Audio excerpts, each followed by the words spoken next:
Hey everybody, what is up? Today I've got another Escape from Tarkov video for you guys. It's a beginner's guide because we all know how tough Escape from Tarkov can be, how brutally, unforgivingly difficult it can be, but it doesn't have to be. So in this beginner's guide, I'm going to give you guys 5 ways you can improve your Escape from Tarkov experience in the early levels. Because between the levels of 1 to 15, you're not going to have the best gear, you're not going to have the best armor, the meds you take into battle won't be as effective, and your storage space may be lacking a bit. So outside of combat, first and foremost, the thing you're going to want to focus on is leveling your PMC. And while you're leveling your PMC, once you get to 15, you're going to want to make sure that you have done a variety of quests, tasks, as they're called, for your traders. Doing this will level them up their loyalty level to 2, 3, and finally 4, their highest ranking. Oh, I mean, once you get a couple of them up to 2 even, you start getting access to some of the more customizable guns, some of the guns that you can do a little bit more damage with. You can go toe-to-toe with some of the more geared players.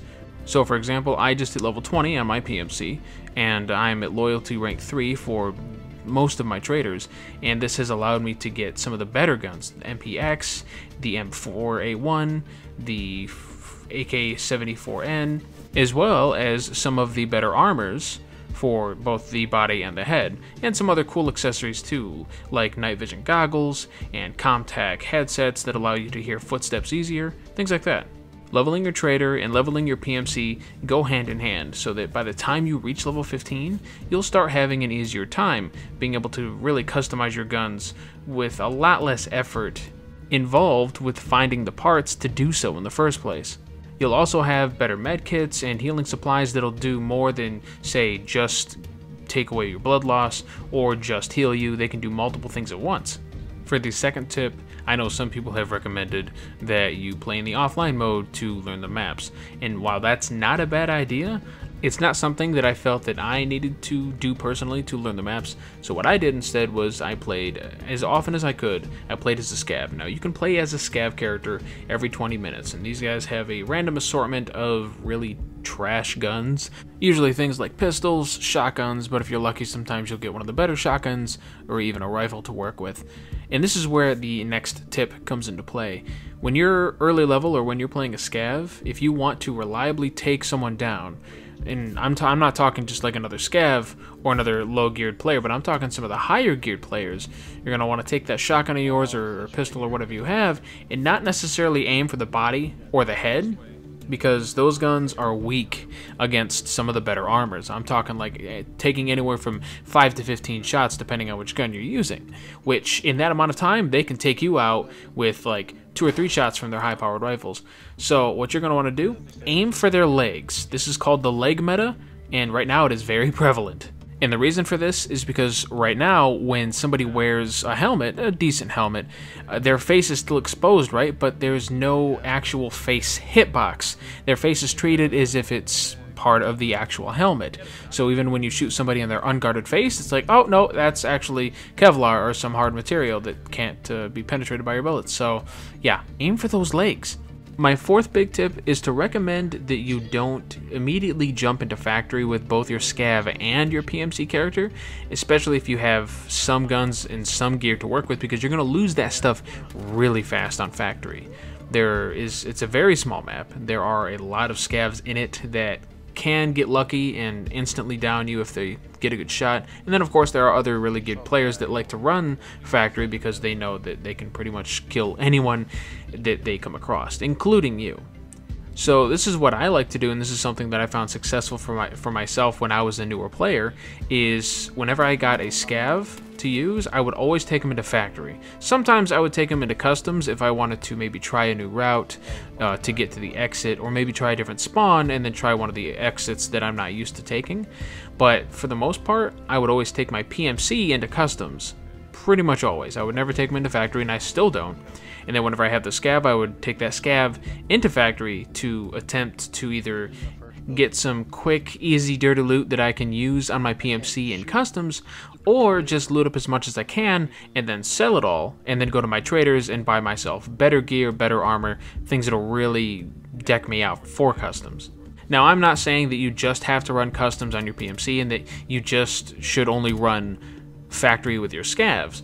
All I'm saying is that for me, that's what's worked. I have done woods before, and I do woods now, for example, but I only do woods when I am with a friend, and it's only at night.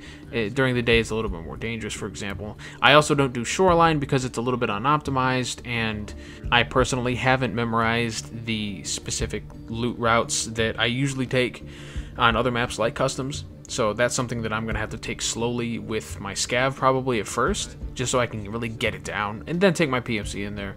And then my final big tip focuses on hatchet runs.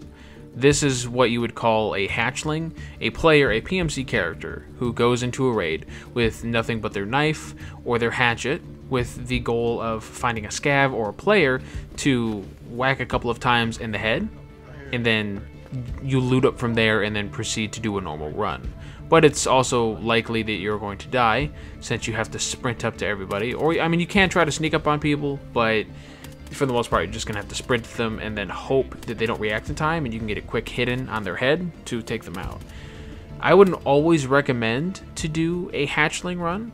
There are certain times when you can do it, and it can be fun and rewarding, like maybe on customs, where you're not likely to immediately get into a fight with another player, but there will likely be some scavs who have not been touched by other players, who are just kind of roaming around doing their own thing, that you probably can sneak up on without being snuck up on yourself. So if you do a hatchet run with your PMC in order to loot up for future runs, I would recommend the bigger maps. I would not recommend factory. Running around makes a lot of noise. However, it is worth noting that the developers, BSG, they are trying to de-incentivize hatchet runs, and they're going to be changing the game so that hatchet runs aren't going to be nearly as viable. So what I like to do then, instead of doing hatchet runs, is I will do pistol runs. I will take in a pistol with maybe an extra clip or two of ammo, and see if I can take somebody out with it. It's usually much easier to take out a scav with a pistol and then start gearing up from there. And yeah, you can get lucky and take out a more geared player if you're able to hit them in their legs, which, if I had to guess, will most likely be the standard new hatchet runs, only once they've patched the current hatchet runs out of the game's viability. And those are my 5 biggest tips that I can give newer players who are looking to start the game, who are looking to have an easier time getting from that level 1 to level 15 area. Because there's so much that I could talk about when it comes to learning Escape from Tarkov. There are just way too small, intricate mechanics in this game that aren't immediately knowledgeable by the new or average player. Like, for example, there are still a lot of people who are level 20 and level 30 who don't realize that when they are looting filing cabinets, that you can check each individual file cabinet, not just one or not just two. And likewise for me, I'm level 20 myself, and I just realized that you can double tap R, the reload key, to reload faster, but it drops the mag on the ground instead of putting it back in your inventory. Or likewise, you know, there's the leaning system with the Q and E keys. Well, you can hold Alt and then use Q and E, and instead of leaning, you'll actually step out towards the direction that you lean. So you're not actually leaning, it's more of like a step in, step out really quick, which can be a lot better since it covers a lot more distance and allows you to peek around corners in a different way that leaning doesn't really provide. It's little things like that that people are still learning and people are still discovering, and I hope to pass on that knowledge to you guys as I continue to learn and play Escape from Tarkov, hopefully with all of you guys. Thank you for watching this video on this channel. If you're new, then make sure to hit that subscribe button so you don't miss any more Escape from Tarkov guides and content alongside my normal previews and reviews. If you enjoyed this video, please hit that like button down below. I'd greatly appreciate it. Leave a comment letting me know your thoughts on both the video and the game itself. We'll have a discussion there. Again, I appreciate your continued viewership. Never stop gaming, folks, and I'll see you soon.